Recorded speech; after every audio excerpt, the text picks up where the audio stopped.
कि बाढ़ का एक हिस्सा बड़े आफत के साथ बहुत ज्यादा बाढ़ आएगी, बहुत ज्यादा प्रॉब्लम्स आएंगी। जैसी बाढ़ें ऐसी नहीं आई। एक साथ 2 बांध टूटने से आए सैलाब ने अफ्रीकी देश लीबिया के एक शहर का नामो निशान ही मिटा दिया। 5,500 से ज्यादा लोगों की मौत, 7,000 से ज्यादा लोग घायल, 10,000 से ज्यादा लोग लापता। डेनियल तूफान और इंडिया के अंदर आप सुनेंगे, बहुत सारी जगहें सुनेंगे जहां सूखा पड़ जाएगा, और ऐसी जगह सुनेंगे धरती अंदर घुस जाएगी।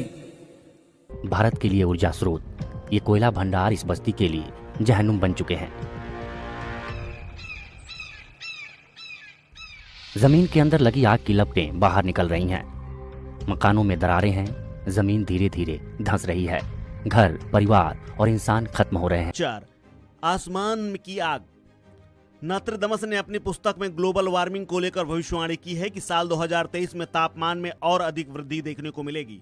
समुद्र का जल स्तर भी बढ़ेगा। नोस्ट्राडामस के अनुसार सूरज की तपिश से सागर की मछलियां भी मर सकती हैं। 2023 वह वर्ष होगा जब जलवायु परिवर्तन अपने चरम पर देखा जाएगा। नंबर 5, 2 महान शक्तियां आएंगी साथ।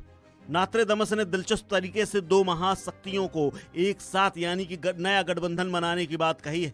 नोस्ट्राडामस की भविष्यवाणी में यह गठबंधन एक मजबूत आदमी और एक कमजोर पुरुष या महिला नेता के बीच होगा। हालांकि उन्होंने ये भी कहा है कि इसके प्रभाव अच्छे होंगे, लेकिन ये लंबे समय तक जा पाएगा। आग लगेगी, कुछ जानवर निकलकर शहरों में घुसेंगे। आप सुनेंगे अलग अलग तरीके के सांप, बिच्छू, शेर, चीते, हाथी, आप ऐसे सुनेंगे जानवर बड़े बड़े न्यूज़ों में सुनेंगे कि वो लोगों के गांवों में घुस जाएंगे, तोड़ फोड़ करेंगे, मारे जाएंगे। बहुत सारी प्रॉब्लम्स। क्यों? मैं कह रहा हूं नीचे से कीटाणु जितने नीचे धरती पर हैं, इतनी गर्मी पड़ेगी रिकॉर्ड तोड़ 2023 में कि बहुत सारी गर्मी निकलने के बाद कह रहे कि वो जितने भी कीटाणु होंगे वो सब ऊपर आएंगे और तहस नहस करेंगे। बहुत सारे मैं देख रहा हूं कि फॉरेन में भी, इंडिया में भी, कि किसान लोग परेशान होंगे, सड़कों पर निकल आएंगे, क्योंकि बहुत सारे लोग अपनी जमीनों को बेचना स्टार्ट कर देंगे। बहुत सारे लोग कहेंगे कि ये जमीन अच्छा नहीं है, हमें फायदा नहीं हो रहा। लेकिन जो लोग इस समय विश्वास कर रहे हैं इन प्रार्थनाओं पर, परमेश्वर कह रहा है कि मैं तुम्हारा फेवर करूंगा यीशु मसीह के नाम में।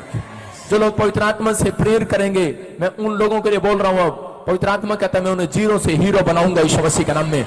लेकिन याद रखना, कह रहा है कि 2023 में जब आप ऐसी आफत को सुनेंगे, आप कहते हैं कि ये हर बार हो जाता है, लेकिन नहीं, पवित्र आत्मा ने मुझे कहा ऐसा नहीं होगा। आत्मा कह रहा है, मैं इसी समय होली स्पिरिट से बात कर रहा हूं और पवित्र आत्मा ने मुझे कहा, कह रहा क्यों परमेश्वर का क्रोध उतर रहा है? क्योंकि लोगों ने, कह रहा है कि लोगों ने परमेश्वर की प्रकृति के साथ छेड़छाड़ की। God bless you all of you, मेरे फ्रेंड्स, मेरे भाई, मेरे बुजुर्ग, कैसे हैं आप सब? मैं जानता हूँ परमेश्वर आपको देख रहे हैं और आप परमेश्वर की निगरानी में। आज हम एक ऐसे विषय के बारे में बात करना चाहते हैं जो हम सब रोज प्रार्थना करते हैं और रोज उस विषय के लिए चिंता भी करते हैं और मनन भी करते हैं। बाकी वो विषय है हमारे जीवन का आने वाला कल, जिसके बारे में हम ये सोचते रहते हैं कि कल हम क्या करेंगे और कल हमारा क्या होगा, कल हमारे बच्चे स्कूल जाएंगे कि नहीं जाएंगे, कल हमारे ज़िंदगी में कुछ खुशियाँ आएगी कि नहीं आएगी, कल हमारे जीवन में जो हम चाहते हैं वो पूरा होगा कि नहीं होगा, हमारी सेहत कल कैसी रहेगी और हमारा परिवार सुरक्षित रहेगा कि नहीं रहेगा। ये कल आपको रोज कहीं ना कहीं एक क्वेश्चन मार्क जरूर देता है। मैं जानता हूँ कि जो परमेश्वर को जानते हैं वो ऐसी बात कभी नहीं करते और ना ही ऐसा सोचते हैं, पर शैतान हमारे चारों ओर है। और ये विषय उन लोगों के लिए जो लोग परमेश्वर को अभी जानने लगे हैं और परमेश्वर के प्यार में खो गए हैं, परंतु उन्हें न्याय और उन्हें नियम को जानना बहुत जरूरी है। क्योंकि कल परमेश्वर ने हमारे लिए क्या रखा है, अगर हम इसको जान गए तो शायद हम कल की चिंता करना बंद कर देंगे। जिस तरह परमेश्वर का वचन कहता है कि कल की चिंता ना कर, कल की चिंता आप खुद के लिए कर लेगा, आज के लिए आज का दुख बहुत काफी है।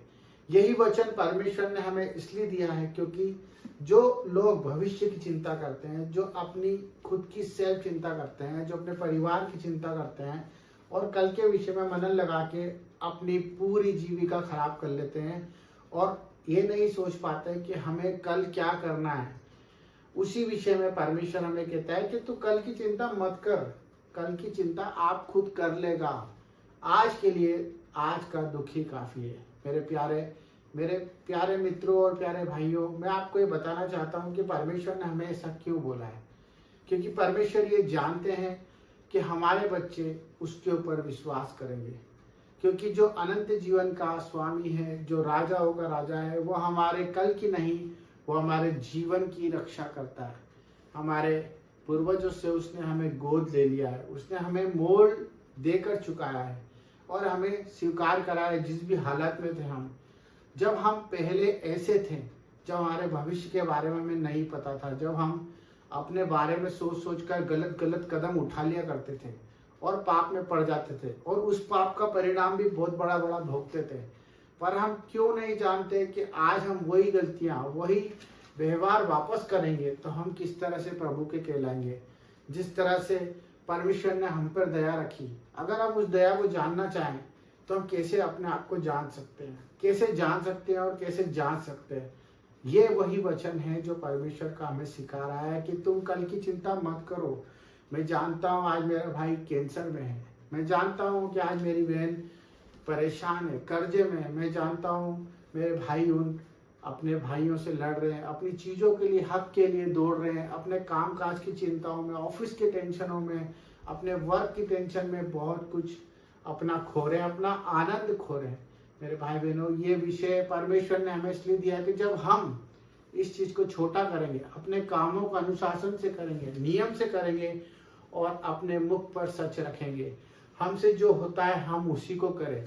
हमारी आंखें जितना देखती हैं हम उसी को अपना काम का सोता बनाया, उतना ही चले जितना हम चल सकते हैं। क्योंकि परमेश्वर ने हमारा बोझ अपने ऊपर ले लिया है। व्यर्थ चिंता ना करें, हमें चिंता करने की कोई ज़रूरत नहीं है। क्योंकि परमेश्वर ने क्रूस पर अपनी जान दी, अपने इकलौते पुत्र को हमारे लिए इसलिए दिया कि हम नाश ना हो और हम विजय के जुलूस में चले और परमेश्वर की महिमा को देखें। और परमेश्वर की महिमा जब ही होती है जब हम परमेश्वर के पीछे अपना क्रूस उठाकर चलते जाते हैं। तो मेरे भाई बहनों, ये आपको समझना है कि हम अगर कल की चिंता करते हैं तो परमेश्वर के उस नियम को तोड़ते हैं जो परमेश्वर ने हमारे लिए बलिदान दिया। अगर आप महिमा देखना चाहते हैं और परमेश्वर के कामों को देखना चाहते हैं तो आज के आनंद में खुशियों से जियो, आनंद से अपने परिवार के साथ खुशियां मनाओ और प्रभु की आराधना करो, प्रार्थनाएं करो अपने पड़ोसी के लिए और अपने लिए भी। Thank you. जय मसीह।